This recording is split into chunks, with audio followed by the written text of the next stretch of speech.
कहते हैं अगर हम सत्य बोलते हैं ना तो हमारे जीवन की काया पलट जाती है। हर समय झूठ ही काफ़ी नहीं होता। सत्य भी जो है हमारी ज़िंदगी को बदल सकता है। हम मानते हैं कि हम हमेशा तो सत्य नहीं बोल पाते, कोई नहीं बोलता। 100 में से 2 ही ऐसे लोग होंगे जो सत्य बोलते होंगे। लेकिन एक संत बाबा जी जिन्होंने एक चोर को पाठ पढ़ाया कि सत्य बोलो, जिससे उसकी ज़िंदगी ही बदल गई। तो आज की कहानी एक चोर की है जो एक चोर से मंत्री कैसे बन गया। सत्य पर आधारित, सत्य वचन पर आधारित। ओम नमो भगवते वासुदेवाय नमः। जय श्री राधे कृष्णा। दोस्तों, आई होप कि आप सभी अच्छे हो, खुशहाल हो। तो आज की कहानी शुरू करने से पहले मैं बोलूँगी ओम नमः शिवाय। आपको जिस भगवान का नाम लेना है ले सकते हैं, क्योंकि भगवान तो एक ही हैं, नाम अलग अलग हैं। तो चलिए आज की वीडियो जो है शुरू करते इस कहानी को। इस कहानी के जरिए हम जानेंगे कि सत्य हमें क्या क्या सिखा सकता है। सत्य बोलने से हम अपने जीवन को कैसे बदल सकते हैं। किसी नगर में एक चोर जो चोरी करता था, छोटा मोटा चोर था, ज़्यादा बड़ा नहीं। तो छोटा मोटा चोर था और एक दिन वो निकला चोरी करने के लिए। रास्ते में जा रहा था तो उसे एक बहुत बड़े विद्वान संत बाबा दिखे, जिन्हें देखकर वो छिप गया, डर गया उनसे। संत बाबा ने उसे देख लिया, बोला बेटा तुम कौन हो, मुझे देखकर क्यों छिप रहे हो। सामने आया धीरे धीरे और बोलता है कि बाबा जी मैं एक चोर हूँ और मैं डर इसलिए रहा हूँ क्योंकि आप तो एक बाबा है, सब जानते हैं, और मैं आपसे ही डर रहा था। तो बाबा ने कहा कि ऐसा काम ही क्यों करते हो कि तुम्हें छिपना पड़े। ऐसा मत काम करो, तुम चोरी छोड़ दो, धार्मिक विचार वाले बन जाओ, अच्छे विचार वाले बनो, ये सब छोड़ दो। तो चोर बोलता है कि बाबा जी अगर मैं ये छोड़ दूंगा तो मैं रोटी कैसे खाऊंगा, क्यों मेरे पिताजी ये काम करते थे और पिताजी के चलाए हुए रास्ते पर मैं ये चल रहा हूँ। मैं कोई ज़्यादा पढ़ा लिखा नहीं हूँ कि मैं कोई नौकरी कर सकता हूँ। मैं चोरी छोटा मोटा करता हूँ जिससे अपना पेट का गुजारा करता हूँ, मैं और कोई काम नहीं कर सकता। तो संत बाबा कहते हैं ठीक है बेटा, मैं अब तुम्हें नहीं रोकूंगा, तुम जो करना है करो। तो जाने लगता है। तब संत बाबा कहते हैं बेटा रुको, तुम जाने से पहले मेरी एक बात सुनो। तुम चोरी करना चाहते हो करो, लेकिन मैं चाहता हूँ कि तुम मुझसे एक वादा करो। बोलता है क्या, बोलिए संत बाबा जी। तो बोलते हैं कि बेटा ऐसा करो कि तुम मुझे एक वचन दो मुझे कि तुम हमेशा सत्य बोलोगे, झूठ नहीं बोलोगे। ये सुनकर वो जो चोर होता है बोलता है बस इतना सा, ठीक है मैंने आपको वचन दिया, मैं झूठ नहीं बोलूँगा, हमेशा सत्य। बोलते हर परिस्थिति में तुम्हें सत्य बोलना होगा। बोलता है ठीक है मैं सत्य बोलूँगा। लेकिन आधे रास्ते आता है तो सोचता है कि मैंने वचन तो दे दिया, लेकिन मैं एक ठहरा चोर, और चोर सत्य कैसे बोल सकता है, मुझे तो झूठ बोल बोल के चोरी करना पड़ता है, मैंने एक कैसा वचन दे दिया। फिर कहता है वैसे भी वो कौन सा देखने आ रहा है कि मैं सत्य बोल रहा हूँ झूठ। लेकिन फिर मन में विचार करता है कि ऐसे बाबा, संत बाबा जो होते हैं ना, किस्मत से ही मिलते हैं, और वो मुझे रास्ते में टकरा गए मुझसे, बहुत बड़े ज्ञानी हैं और बाबा हैं। मैं उनके इस वचन को पूरा करूंगा, मैंने जो उनसे वादा किया है उसे मैं कभी छोड़ूंगा नहीं, पूरा करूंगा। इसलिए वो चलता जाता है, दूसरे नगर में पहुंचता है चोरी के लिए। तो उसी नगर में, जिस नगर में पहुंचता है, उस नगर से एक राजा जो रात को भेष बदल कर उस राज्य में घूम रहे होते हैं नगर में, ये देखने के लिए कोई मेरी प्रजा जो है दुखी तो नहीं है, आ रहे थे। तभी वो देखते हैं कि एक आदमी जो चला आ रहा है उनकी तरफ ही। वो सोचते हैं इतनी रात को मेरी प्रजा में कोई भी ऐसा नहीं है जो रात को घूम रहा है, ये कौन है, और साथ में इसने एक मठरी भी ली हुई है पीठ पर। इसलिए उसे रुका के बोलते हैं तुम कौन हो और इस रास्ते से कहाँ जा रहे हो इतनी रात को। अब वो सोचता है कि मैं झूठ बोलूं कि मैं कौन हूँ। फिर उसे याद आता है कि संत बाबा ने मुझे बोला है किसी भी परिस्थिति में झूठ नहीं बोलना है। वो बोलता है कि मैं एक चोर हूँ। जब ये सुनते हैं राजा बोलते हैं क्या मजाक कर रहे हो, कोई चोर कभी बोलेगा कि मैं चोर हूँ। बोलता है कि नहीं, मैं सत्य बोल रहा हूँ, मैं एक चोर हूँ और चोरी करने के इरादे से मैं इस नगर में आया हूँ।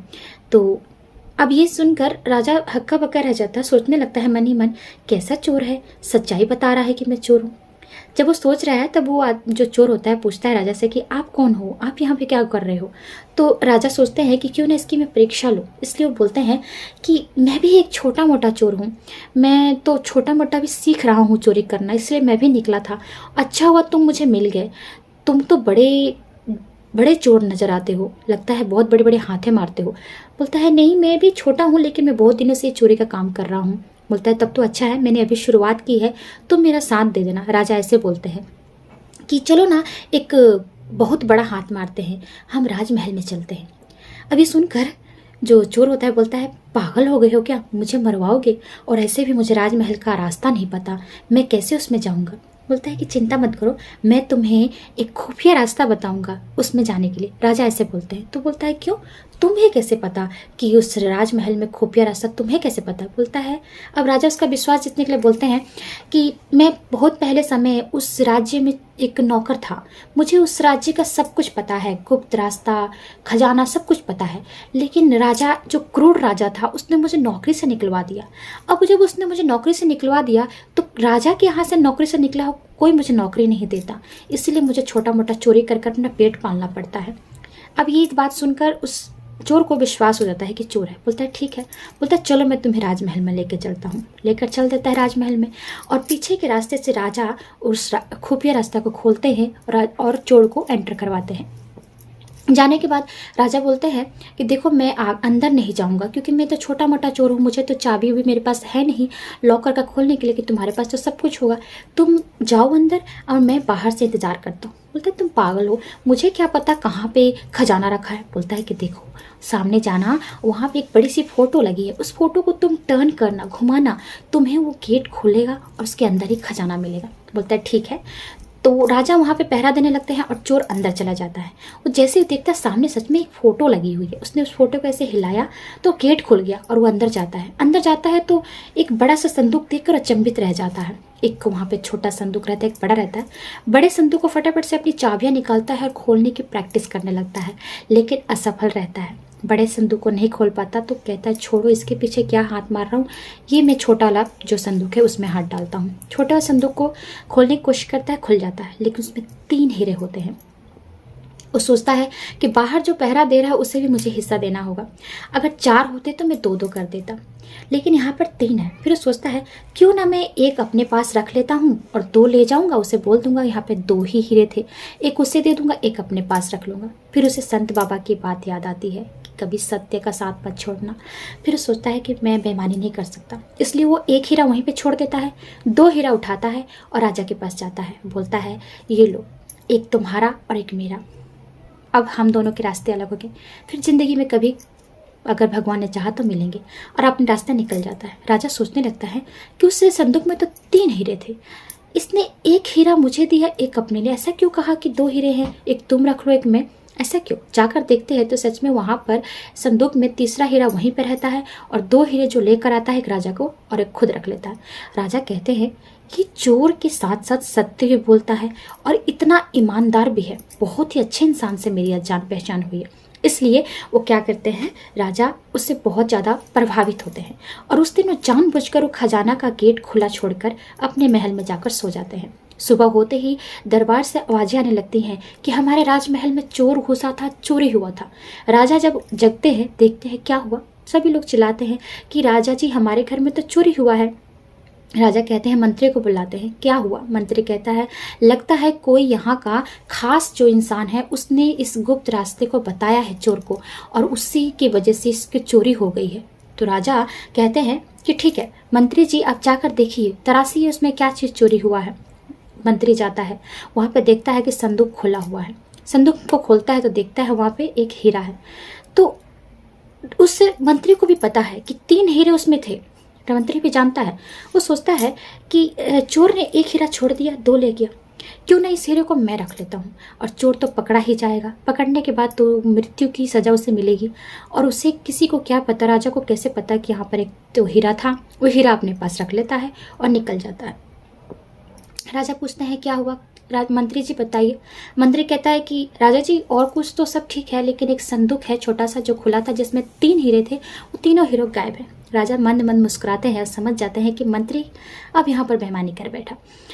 तो मंत्री से राजा कहते हैं, मुझे किसी भी हालत में 10 दिन के अंदर वो चोर चाहिए। मंत्री अपने सैनिकों को लेकर तलाशने लगता है और उसे वो चोर मिल जाता है। चोर को राजमहल में ले जाया जाता है। तो राजा पूछते हैं, क्या तुमने ही चोरी किया है? अब जो चोर था उसने सत्य बोलने की ठानी थी। उसने कहा, जी हाँ मैंने ही चोरी की है, लेकिन मैं अकेला नहीं था, मेरे साथ एक आदमी था जिसने बोला था कि मुझे रास्ता दिखाया था चोरी के लिए। ये सुनकर मंत्री चिल्लाने लगता है, अच्छा बताओ हीरे कहाँ हैं, तीनों हीरो दो। तो वो बोलता है कि जो चोर होता है बोलता है जी हाँ, हीरे वहाँ पे 3 थे, लेकिन मैंने 2 ही हीरे चुराए थे। एक उस आदमी को दे दिया जिसने मेरी मदद की थी और एक अपने पास, और तीसरा हीरा मैंने वहीं पे छोड़ दिया। मंत्री फायर होता है, मतलब गुस्से होता है कि झूठ जानबूझकर कि अगर सच्चाई कहीं ना आ जाए इसलिए गुस्सा आता है। बोलते इसको तो फांसी पर लटका देना चाहिए, ये तो झूठ बोल रहा है। राजा जी अभी हुक्म दीजिए, मैं इसे फांसी पर लटका देता हूँ। राजा बोलते शांत हो जाओ, पहले इसकी बात सुन लेते हैं। तो राजा कहते हैं सच सच पूरी बात बताओ हमें, क्या बात है। तो जो चोर होता है बताता है कि उस रात में जब आपके नगर में आया तो मुझे एक आदमी मिला जिसने बताया कि वो आपके यहाँ नौकर था, आपने उसे निकाल दिया, इसलिए वो चोर बन गया है और उसने मुझे खुफिया रास्ते से अंदर ले गया। मैंने सचमुच 2 ही जो है हीरे लिए थे। एक हीरा मैंने उसे दे दिया और एक हीरा अपने पास, और एक हीरा वहीं पर छोड़ दिया था। तो जब इस बात को सुनने के बाद राजा उसको देखकर मुस्कुराते हैं और समझ जाते हैं चोर कितना ईमानदार है। तब मंत्री उसे सैनिकों के द्वारा पकड़ाने के लिए कहता है। तब राजा कहते हैं छोड़ दो उसे, ये बिल्कुल सत्य कह रहा है। वो एक हीरा मेरे पास है। वो अपना हीरा निकालते हैं, चोर अपना हीरा निकालता है। और अब राजा कहते हैं, तभी सभी दरबारी कहते हैं ठीक है। तो राजा बोलते हैं कि वो उस दिन जो मैंने इसकी जिसने मदद की वो मैं था। मैं ही जो दूसरा चोर बनकर, मैं पूरा जब भेष बदल के घूम रहा था तो मुझे रास्ते में मिला था, मैंने इसकी परीक्षा ली और मैंने ही इसके साथ चोरी करवाई थी। तो फिर सभी दरबारी कहते हैं ठीक है राजा जी, लेकिन यहाँ पर तो 2 हीरे हैं, तीसरा हीरा कहाँ है। राजा कहते हैं तीसरा हीरा, मंत्री की तरफ देखते हुए कहते हैं आप खुद से निकालिएगा या हम सैनिकों के द्वारा निकलवाएं। मंत्री बेचारा शर्मिंदा होकर आंखें नीचे कर लेता है और हीरा निकालकर राजा को दे देता है। राजा कहते हैं ये बेईमान मंत्री है जिसके अंदर इतनी बेईमानी भरी है, इसे यहाँ से निकाल दिया जाए। उसको मंत्री के पद से निकाल कर उसे राज्य महल से निकाल दिया जाता है। अब जब चोर जाने लगता है तो राजा कहते हैं कि सुनो, तुम बहुत ईमानदार हो, चोर हो लेकिन बहुत ईमानदार हो और सत्य भी बोलते हो। सभी दरबारियों से उन्होंने सलाह किया कि क्या करें। सभी दरबारियों ने कहा कि मंत्री को तो यहाँ से निकाल दिया गया है और हमें ये मंत्री ठीक लग रहा है। तब राजा ने उस आदमी से दरख्वास्त किया कि क्या तुम हमारे राजमहल का मंत्री बनोगे। लड़का ये जब सुना कि चोर होकर वो राजमहल का मंत्री बनेगा तो उसकी आंखें भर आई। उसने कहा ये तो आपका बड़प्पन है जो आप मुझे चोर होते हुए भी राजमहल का मंत्री बनवा रहे हैं, लेकिन मैं कैसे बन सकता हूँ। तो उन्होंने बोला कि अच्छा ये बताओ तुम्हारे अंदर इतनी ईमानदारी, सत्य बोलने की भावना कहाँ से। तो उसने बताया कि जब मैं चोरी कर रहा था तो मुझे एक संत बाबा मिले थे, बहुत ही बड़े संत बाबा, जिन्होंने मुझे ज्ञान दिया कि चाहे कुछ भी हो जाए, किसी भी परिस्थिति में सत्य का साथ मत छोड़ना।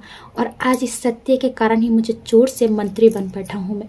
राजा बहुत खुश होते हैं और बोलते हैं मुझे आदमी से, जो संत बाबा, उनसे मिलवाना।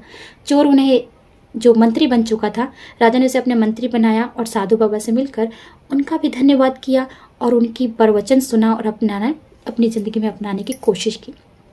तो ये थी सत्य बोलने की कहानी, यानी कि सत्य बोलने से एक चोर मंत्री के पद पर चला गया।